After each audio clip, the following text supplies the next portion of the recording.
Hi, I'm Vic. And I'm DJ. And this is Adventures with Vic and DJ.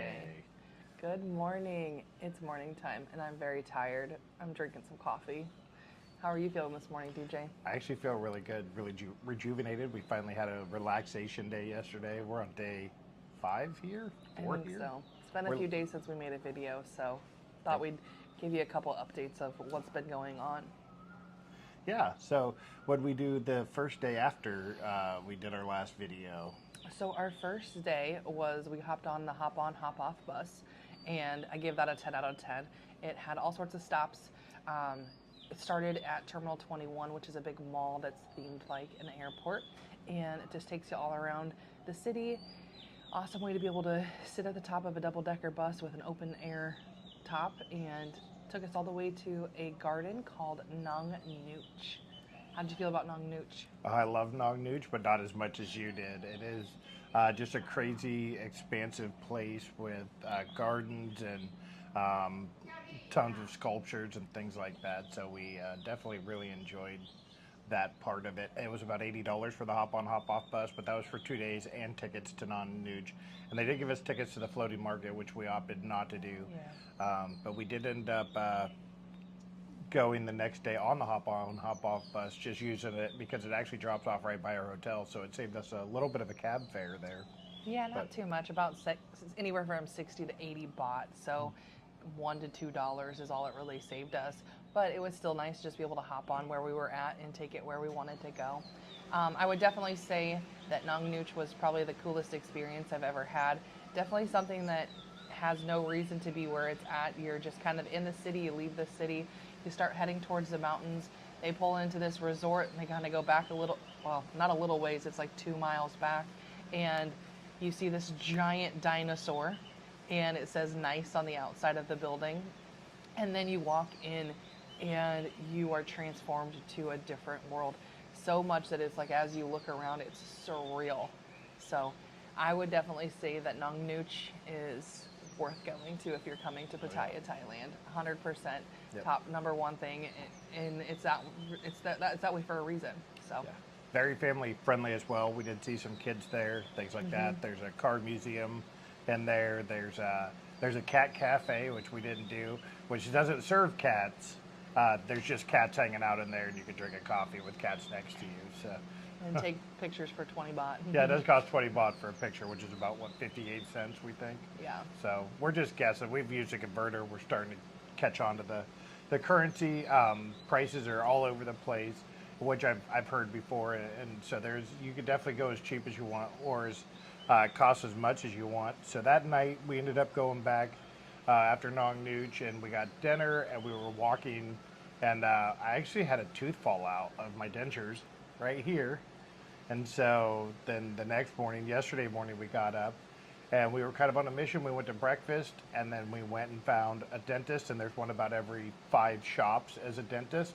And one of them said, yeah, we can put that back in there. They placed it, it's really, really close to good, to perfect. I mean, it doesn't bother me. It's good enough. It was $58 US, 2,000 baht. And took them about 10-15 minutes. So very happy with that. There's a ton of medical places here. Kind of something that Thailand's known for is people coming here for dental and medical. It's kind of like Mexico in a way, in that it is a place for that, for people to do that. So. Yep, we decided that there's food, there's massages, there's 7-Elevens, and dental clinics. Oh my gosh, it's been so many days. I missed a day.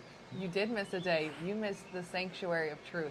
So we had 2 days in a row that were Vic days, kind of things that were more interesting to me versus DJ. DJ kind of likes all of the nightlife aspect and the lights and the show and glitz and glam, and I love the architect and just seeing things that are mesmerizing, that when you look at it, it's surreal. And the next day that we went was the Sanctuary of Truth. The Sanctuary of Truth is a completely wood structure. It has no actual metal nails. Everything is done tongue and groove or dovetail.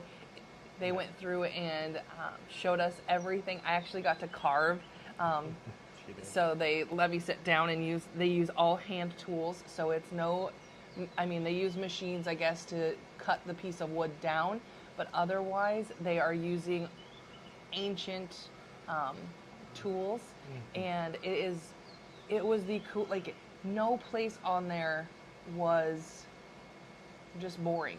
Yeah, well, yeah, you definitely looked like Bob Vila getting down there and just chipping away at that wood. They actually gave her part of the shavings or whatever to take, so pretty exciting. Definitely worth the price. It was 500 baht, which is $30 US, I believe, $15 US.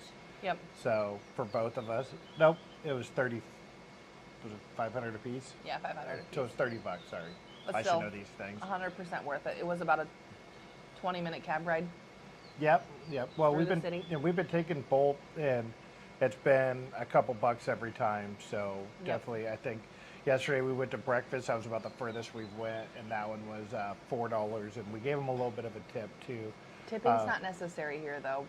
It's just Yeah. American culture. We're so used to tipping that we've been tipping. Unless it's a short little ride, then we're not necessarily tipping. Yep. Or at a restaurant, we don't necessarily tip. Yeah. I feel like we probably have tipped at most restaurants when we're sitting down to eat, though. Yeah, but I mean the service has also been really, really good. And you know, that's one of those, like, we don't usually tip the street vendors, which, you know, I think they're probably the hardest working ones there. But we haven't ate a lot of street food. It's been good what we have had, but we really enjoy that sit down being served, and it's just what we're used to. So yeah, you definitely have the opportunity to kind of make it what you want for a trip. Yesterday was a kind of a relaxing day. We just got up, went over to Route 66. It's a diner that's in the middle of nowhere, and it's an American diner, so that was kind of fun. It was a unique experience, and then rode a cab back, and we got on a bot bus for the first time. We did the $10 bot bus. It's the 10 bot bus, so it's a 29 cents each, 58 cents to ride wherever it's going. You just jump in the back of it's an open air pickup it does have bars to kind of hold you in there. But yeah, you ride it down Beach Road. Roughly hold you in there. If they hit the brakes, you're sliding. Yeah. That happened. Yep, and then when you're ready to get out, there's just a buzzer you hit. You push the little buzzer above your head, and it stops. You throw 10 baht, or if there's two of us, we throw 20 baht to the driver, and off we go. And it saved us from walking all the way down 2nd Street or Beach Road. They say it goes all the way up to a place called Jomtien, which is part of the north, which we did see when we went on the hop-on, hop-off bus. Hits that.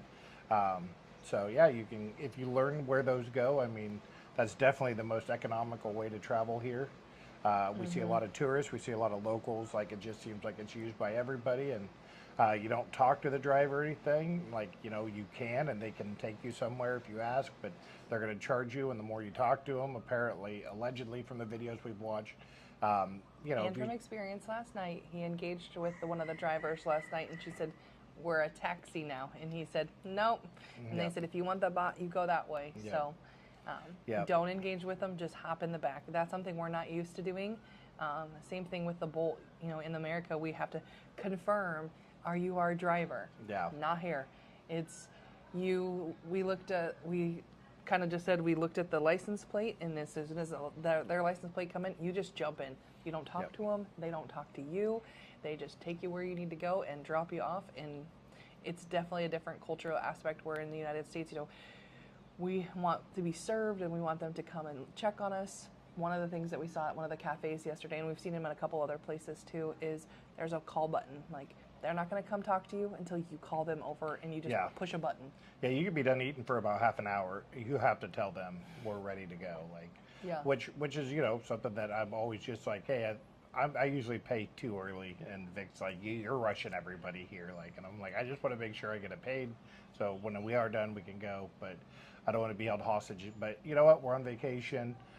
We're in a little bit different of a society, so I could definitely feel their vibe, and it's definitely been, you know, the first 2 days we stayed really, really busy between Nong Nooch and Sanctuary of Truth, but having that really relaxing day yesterday. Today we're looking at going out to island called Koh Lan, so we're going to go out and explore. We'll see how brave we get, what we want to do. DJ really thinks that we should rent scooters. I just feel like that's a bad idea. I love that. For one, he likes to look, and I feel like he can't do that here.